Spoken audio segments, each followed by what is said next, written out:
'Cause you're a musician as well, aren't you? Yeah, it's a weird one. And that's another thing I don't do a lot of anymore. So how did I begin as a... Well, okay, so a bit of backtrack. My dad was a musician. Right. He was a professional musician, so he was a bass player. Oh, nice. Back in the days when people could actually earn a living as a musician. Yes. And even then they'd argue they didn't. But my dad was in the Musicians Union. He was a proper bass player he worked for a show band that used to play around clubs and pubs in the UK. Yeah.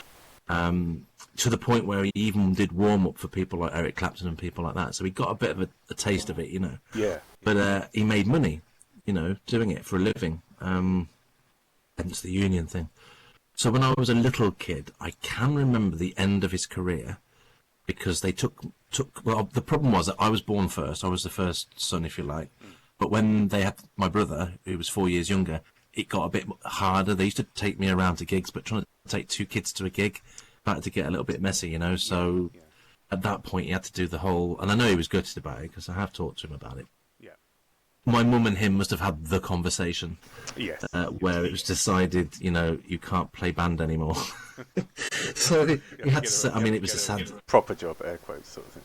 Yeah, basically. I mean, he had a day job, I believe. Right. But it was a shame because I remember him selling the bass. He had a Gibson EB2, I think it was, red one, and he had this big stack, like 4-speaker Marshall setup and everything. It was beautiful, and he had to sell it, you know, which was obviously a very emotional time for him. But I was there as a kid, and he played it for me. I can still visually see that. It shows how these things sort of leave a memory with you, don't they? But he sat there on it, and he played, and my dad, he's modest as anything.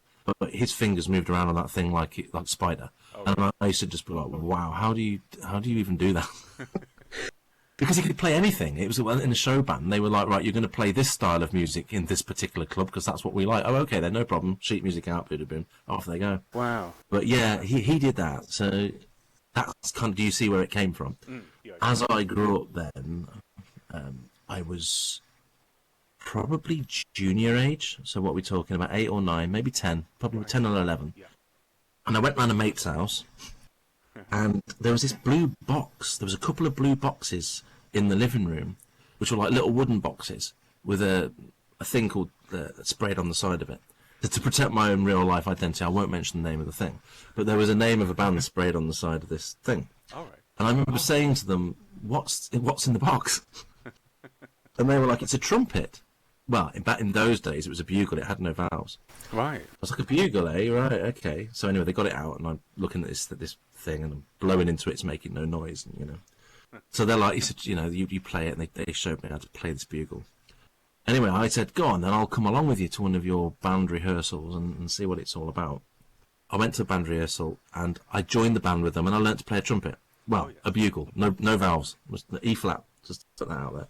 So I could play The Last Post, I could play Goodbye Ruby Tuesday, I could play Bolero, because they're all the things that don't have the notes that are missing.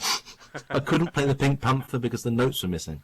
So, which used to frustrate me no end. I can tell you, I used to love the Pink Panther theme. The fact I couldn't play it just used to really drive me nuts. Oh yeah, must have done. So that got me into playing a trumpet. Right. I later on learnt to play on a G with valves, not a B flat, but a G. Right. In another band that they use Gs because they project more outside, you know, for like football grounds and stuff like that. Yeah. So I learnt to play a proper trumpet then with actual valves. So I could play the Pink Panther. That's all I cared about, really. So I can say I learnt to play the Pink Panther then. There was a time when I could play by ear as well, which was quite cool. I'm a backwards musician. I'm not very good at reading music or sheet reading. I can write music, I can read it in my own time. I can't read it at speed. Right. Because I kind of played by ear. I learnt to play music by ear, if that makes sense. So I just pick the trumpet up and play it. I hear it, I could play it.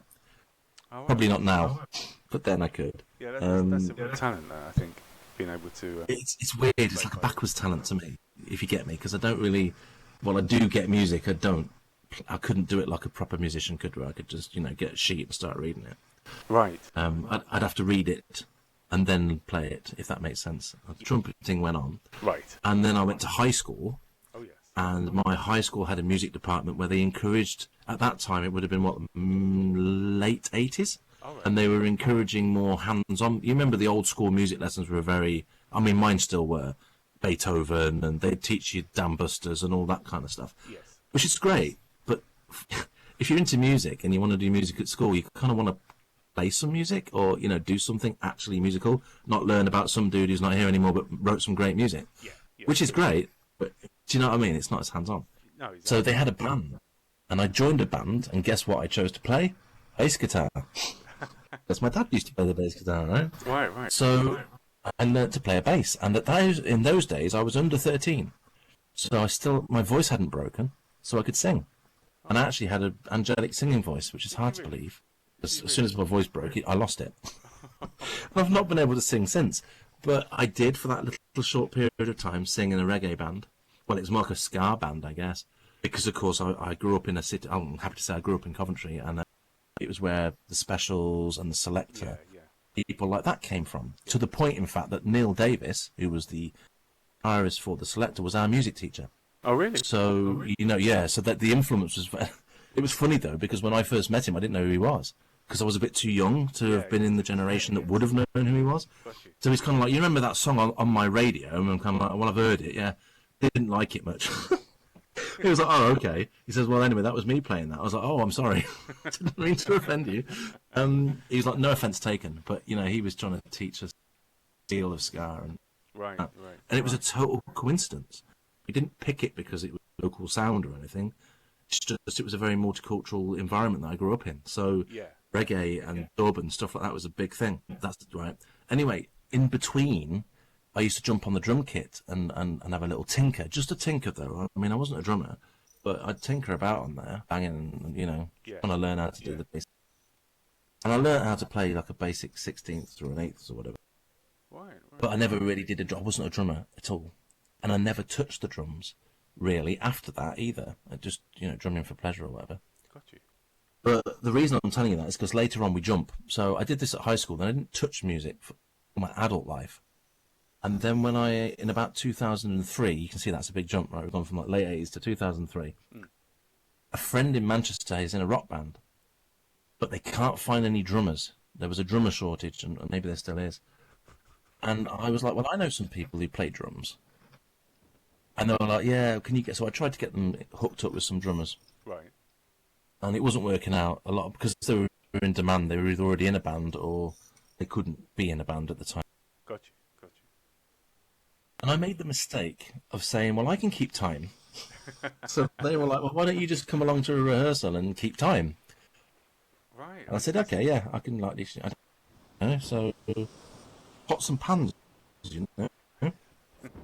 I was tapping on a wooden box, for them. Right, yes. And that kind of worked, So, and what actually happened then is that the singer of the band bought a drum kit for me to play on. Oh, wow. And said, there you go. Drum kit now. You can play on it. Anyway, another long story short. I ended up working with them in Manchester. We played at the Roadhouse. We played at the Night and Day Cafe. And we did that for 7 years. 7 years? Yeah. Wow.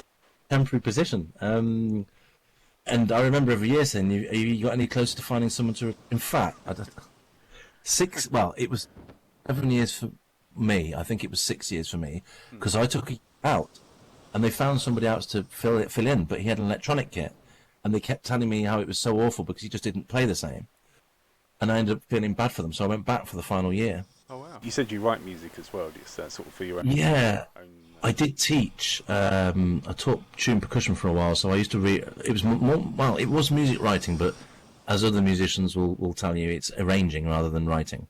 Right. So you're taking tunes which were not written by you, but arranging them for the instruments that they're being played on. Oh, I see. Yeah. So you'd have a brass arrangement that the brass section would play anyway. Yeah. You'd have a percussion person that would write the drum part of it. Then you needed to figure out what the marimbas and the xylophones and vibraphones, and then any kind of trap. So like timpanis and cabasas and triangles, and you've got to try and figure out how to fit them all into that. Yeah. And that's what I did really. Gotcha. I arranged that and then taught it. You also make the odd film, don't you, in SL, which is actually, I have to be honest, and that's why I'm making this film. When I was watching one of yours, it occurred to me that a lot of people do some really good tutorials or cover events or talk about regions and things like yourself. And I thought, well, it'd be interesting to do films about the people in a cell, if you like. This is the idea behind the interview. Absolutely, no. I'm really happy. For one, I'm quite flattered, trying not to be bashful on the video way, that you did get inspired, by the fact that I made it. Yeah, I did. Because I do think, and if I've learned anything in life, there can never be enough people doing stuff like this, because you always think to yourself, or at least I did, other people make videos in SL, why would anyone want to watch mine? But everybody's got their own unique style of video. That's number one. Yes. But there's all this stuff, like you say, you wanted to talk to people about their experiences in Second Life and stuff, and that's a good thing. That's something that you might think people are doing, but they probably aren't, or at least they're not doing it in Monty's way. Do you know what I mean? So that's a good point. Yeah, I think in a way it's a bit like well, to go back to like music, being a musician, when you sort of learning to play something, I'm not a musician at all. I mean, I can play a few chords on the guitar, but to say I was a musician would be a mega stretch. But you think, I'm not very good at this, and then someone hears you play and they really like it. It's a bit like that, I think, too, isn't it? So you think, I hope this video I've made isn't very good, but then people start giving you decent feedback on it, and you think, yeah, I think anyone I've ever met who's creative has that affliction, I guess to call it. You're your own worst enemy, because you are naturally kind of a perfectionist without wanting to admit so, or maybe even admitting so. Yeah. So you're your own, everything you do, you're critical. There's something wrong with it. Something wasn't right in it. I could have done this better. Blah blah blah, and I get that all the time. I put videos out where I look at it, and people are liking it and all this kind of stuff, but I'm still bugged by the fact that the particular transition at this particular point wasn't how I wanted it to be. It came out okay, and everyone would probably not even noticed, but it's not the transition I wanted.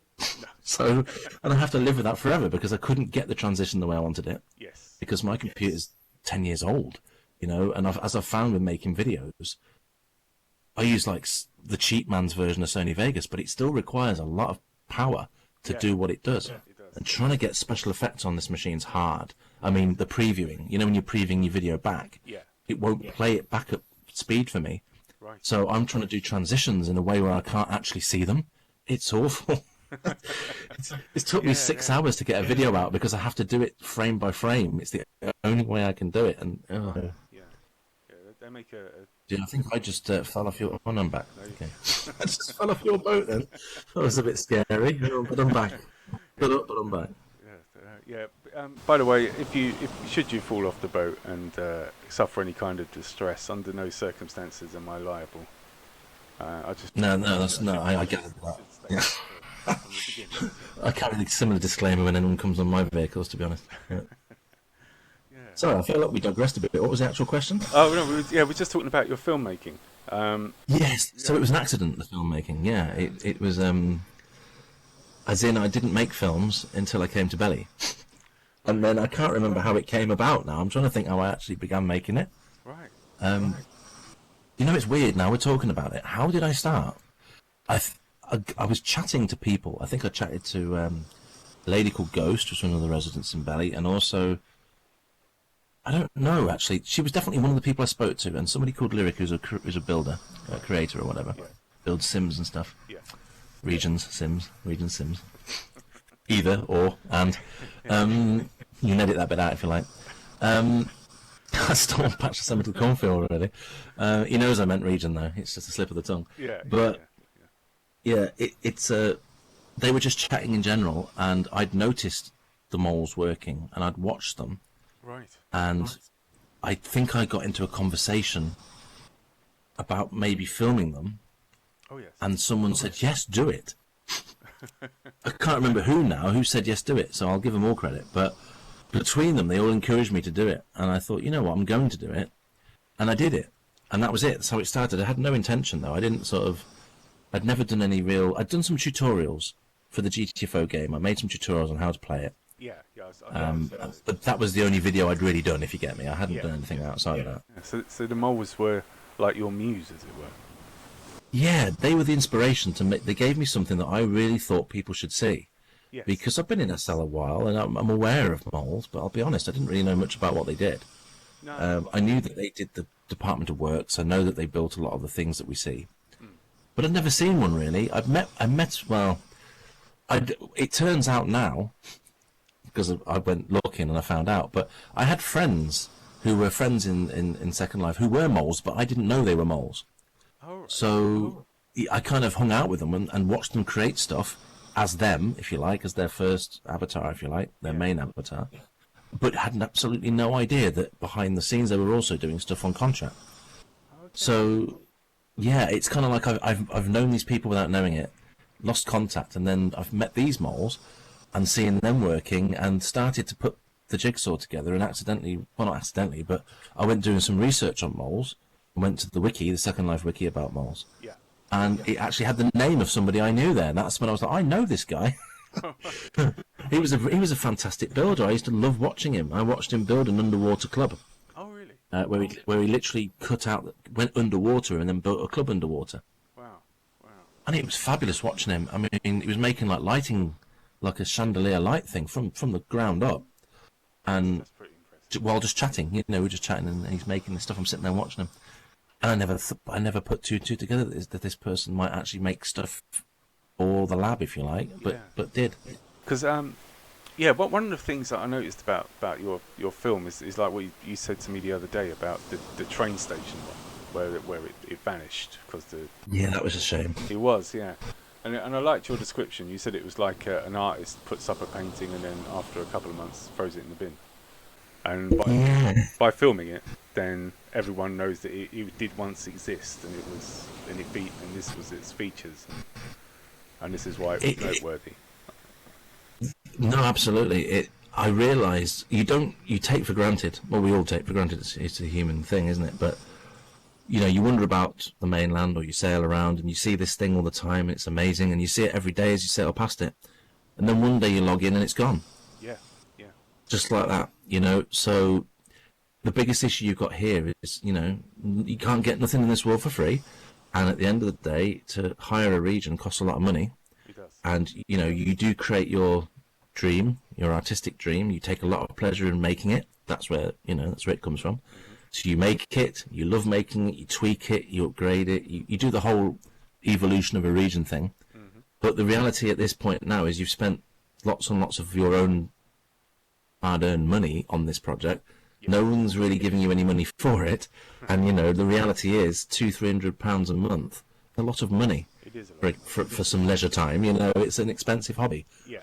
I try to get rentals and do stuff to try and pay for it, but the reality is it doesn't pay for itself. So it's a labour of love. sadly, we lost it because she just couldn't pay for it, and you couldn't expect her to either. So one of the things I noticed about the films that you've made is that, I said this to you yesterday, you really do have a career, mate, as a royal watcher, because That made me laugh because I never really watched the Royals because they don't really float it for me, I'm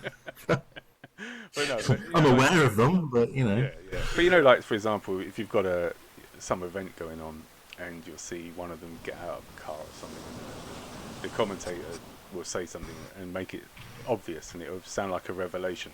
Like, the purple lapel is the same purple as used in I don't know as the bunting behind it or something like that, right there.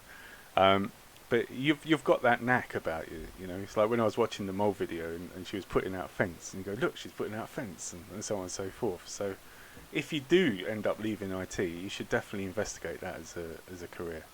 You see, that would be weird. I mean, when you said it and you made me think about it, I laughed, obviously you could tell, and then was mocking myself, but because I'd never thought about it like that, you are kind of, it's a weird one, isn't it? Because to you and I'm probably saying the obvious, but I then also realise that if you've never been in Second Life or don't know what it is, maybe it's not so obvious to them, But so we obviously, and that's techies as well. You see, when you know something technical, to you it's just normal and seems dead obvious, but to someone who has no idea, it's like a revelation to them. Yes, absolutely, for sure. It's the revelation scale, isn't it? But you're right, and it made me think. You can see Mole X is placing a bush. It made me laugh because I thought, well, I'm kind of doing that without realising I'm doing that. But Yeah, no. But the problem is with that in real life, I don't know if I could handle doing royals. No, Because it would no, just bore me. Yeah, yeah. Oh, yeah. And as you can see, the car has pulled up to a complete halt. See that? That's now the door is opening. See, you're a natural, mate. You're a natural.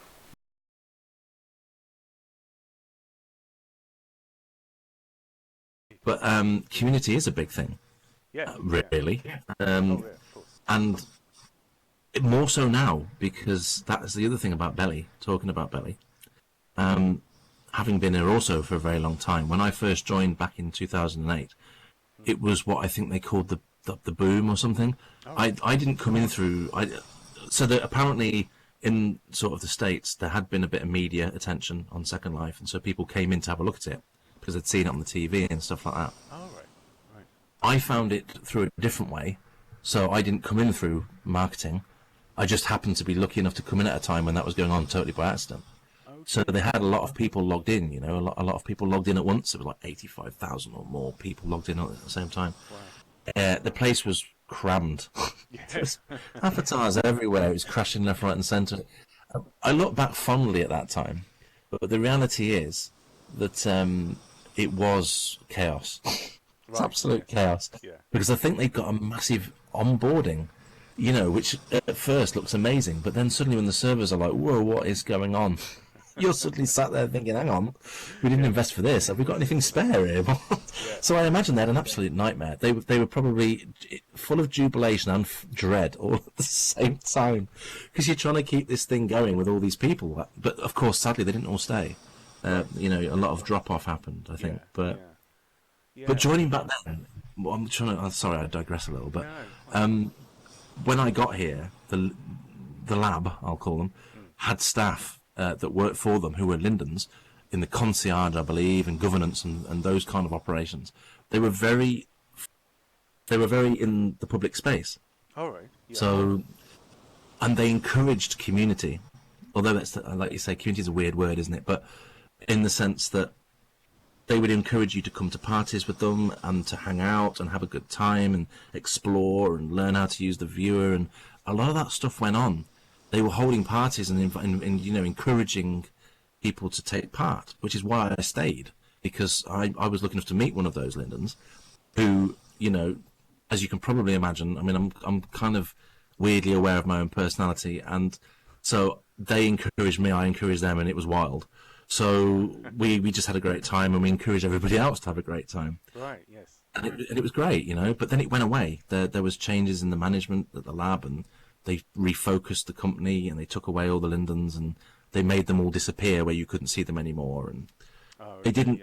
I don't think they understood the model, you know, and I'd get that, because stepping out of what we know about this and trying to stick ourselves in a boardroom and imagining that I'm somebody who's very good at running businesses and have done lots of game businesses, and I walk into this one and I've never seen it before. Yeah. And I'm in a boardroom. I have no understanding of what the relationship between the staff in the company is with the people that are paying for the thing. No. Don't fully understand that, you know, and I don't think they did. And they took them away, and you lost that driving force, you know, you lost that investment in trying to make that. Because now, I don't know who's told me this now. Somebody recently told me that thing. I've met a lot of inspiring people. There's another twist in the story. Belli has introduced me to a lot of inspiring people. People have inspired me. Right. And have told me things. They've told me little things, little tiny things that make me kind of accelerated me a little, you know, because they've opened doors to knowledge or scenarios, or I'm struggling to word this well, but they've made me aware of things that I was probably always aware of, but I'd never thought about. And one of the ones that someone said is they'd learnt in life that small bits of encouragement go a long way, or words to that effect. Yeah. And I understand now, because they gave me small bits of encouragement, and I went nuts and started making mole videos, and now I've actually got people liking my videos, and I've actually got subscribers. Yes. Which was never a thing I ever thought would happen, because it was never a thing I ever planned to do. No. And I think what I'm trying to say is those little interventions by the Lindens back in those days, a little bit of effort from that one Linden encouraged an entire batch of residents to stay in the world, to carry on that vibe elsewhere, to, you know, being inspired by them and then carrying that with them. Does that kind of make any sense, what I'm trying to say? Yeah, it does. Yeah, it's just those little. It's like little nuggets of gold, isn't it? It's like you get that, as you say, you get that little nugget, and it's enough to keep you carrying on. And because you're carrying absolutely on, somebody else carries on, and so on and so forth. Yeah, that makes a lot of sense. And I was quite gutted when they vanished, because that went away. And then as you evolved and you went and, you know, discovered private sims and mainland and whatever else, unless you had a circle of friends where you were particularly doing stuff, Second Life kind of can go from being what was that amazingly communal place to very lonely. It can. In a very short period of time. For sure. Which I've seen a lot of. And I think, I speak only for myself, but I would imagine there are lots of people out there who are watching this now who can relate. My age, you know, anyone over about 9 or 10 years old in SL has been there, has had a load of friends, lost a load of friends, lost loved ones, you know, who've passed away or whatever. Things have happened over time here. But you've ultimately ended up quite lonely. You log on and you've got nothing to do, nowhere to go, no one to talk to. You stop logging on, basically. You stop coming on and you go and do something else. That happened to me. That actually happened to me. That's why I wanted to say it, because right now I'm in a really great place in Second Life, but I just wanted to make it very clear to everybody that I've also been in the not great place, you know, where I lost any direction on here and didn't come on anymore for about a year. Right, yes. No, it happens to us all, I think. And that's why I think Bellersaria for me has been such a massive thing, because this has took me right back to the gold, as you should call it, that golden nugget in Second Life always had the golden nugget, but sometimes it's very easy to forget it and lose it down the back of the sofa or something. I feel like the lab lost it down the back of the sofa for a little while. Yeah. And then I'm going to say that Patch, little mousy, went making a story as we go along. The little mousy went crawling behind that sofa and found that nugget and was like, "Hey up, what's this?" And it's obviously then revitalised, you know. He actually said "A up" for the record. I wouldn't have thought he'd have said. No, I don't think he has. He should do though. I think with his accent as well. It'll be special. Brilliant with an American accent. If you're watching this, Patch, I want you to do a thing where you make a video. Make a video for us where you say "A up, A up, Chuck." A up. Give us a bit of Northern English. You can do it. But no, I imagine, you know, I'm obviously just going off my own thoughts here, but yeah, I imagine that kind of happened, and it has, and it's brilliant. And it's like it is good that they're around as well. You know, like, you know, Patch Linden's around, and he seems to have I think Dreamer, because he and Dreamer are quite close, aren't they? Yeah. And I think Dreamer was saying that he kind of fought for Bellersaria, like a balding. And good on him. Yeah. I can feel it. You know, when you meet somebody, there's a level of genuineness when they talk about a thing, especially when they're passionate about it. He's clearly very passionate. Oh, yeah. He's a bit like I am in a way, I guess, and that's why I relate to him, because I'm passionate about SL, although I've not got a place where I could apply that passion. Well, maybe I have now, you know, because I'm making the videos and I'm in this video with you right now, being interviewed, which is on a boat. I mean, but you know, it's like he had the power to do it. Yeah, I'm living the dream, you know? And he's had the ability. He's been given the keys. There you go. Then there's the keys. Show us that you can make this do this thing then that you're so passionate about. And he has. And you've got to have absolute respect for the guy for that. You know, and still is. You know, and he's pushing that. He got given the unique ability to do something about it, and he has done just that. And I'm very grateful to him, you know, that he did that for them, and I hope they appreciate him, because he's, you know, I think he's way more important than maybe they've ever given. Well, I could be wrong in saying that, but I hope they do appreciate him. Is all I'm trying to say. Oh yes. You know, what he's done for them. Even if it's like an accountancy level, so we've now got 600 premium accounts, 2,000 of which we didn't have before. Even if it's at that level. I hope you can, you know, a little bit of kudos for that, if nothing else. Exactly, because a lot of this is, you know, for us as residents, and for him also as a resident, this is a platform we love being on. We've got friends that mean, you know, this isn't like friends you just switch them off and they don't exist anymore. No. You make genuine friendships across the world on here. You have, again, a community here and stuff. And that's the bit that doesn't really make money per se, but the fact is it does make money because people will pay for that. You know, we will pay to have the privilege of being here. We will pay to have the privilege of having a nice home here. We will love up our DJs or creatives for what they do because we like it, just like we'd buy a TV program. You know, it's absolutely. Yeah, it's the same. You can make money if you do it right. You know. Yeah, because I mean, if you think about all the things we buy in the game as well, I mean, like boats. Sorry, Gina. Boats. You know, we do. Of course, we do. Because at the end of the day, you buy things for leisure, like you would a car, a boat, a train, whatever. It works. It does work, but you've just got to get it right, I guess.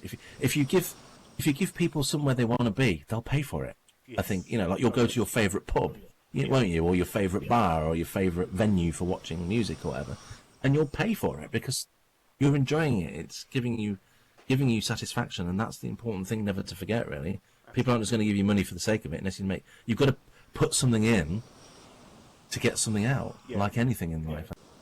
Yeah, the lab invested in Bellersaria, and Bellersaria is, through its own nature, given back with the community. The community has grown because they've provided the seed for it, if you like.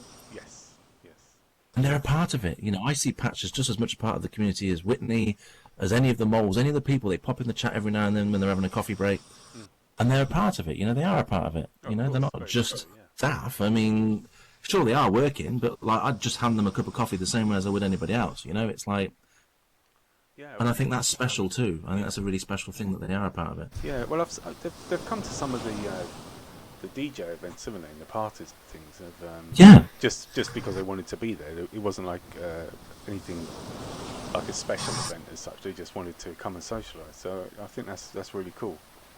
I believe it's true to say that a lot of them are in that chat because they want to be. They're not, you know, no one's told them they have to be. No. They want to be. They enjoy the community because at the end of the day, I'm not obviously 100%, but I'm going to say I'm 98% certain that most of these people also have a life in here that's not work, you know, and they have a separate life in here. So they understand that they love this platform as much as everybody else. You know, so I think people struggle with that. Some people really struggle with the whole concept that someone could work for the place and be as passionate about it as you are. Yeah, and still enjoy it. Do you get me? Yeah. They don't think that they have the, you know, oh, it's just a job. They don't care about us, blah, blah, blah, blah. And I'm just like, hang on a minute. These are people who live here. You know, they live here, they create here, they do stuff. You know, why do you think they don't care? I don't understand, just because it's the job. Yeah, no, and also they, like you say, because they live here, they're not going to make it crap.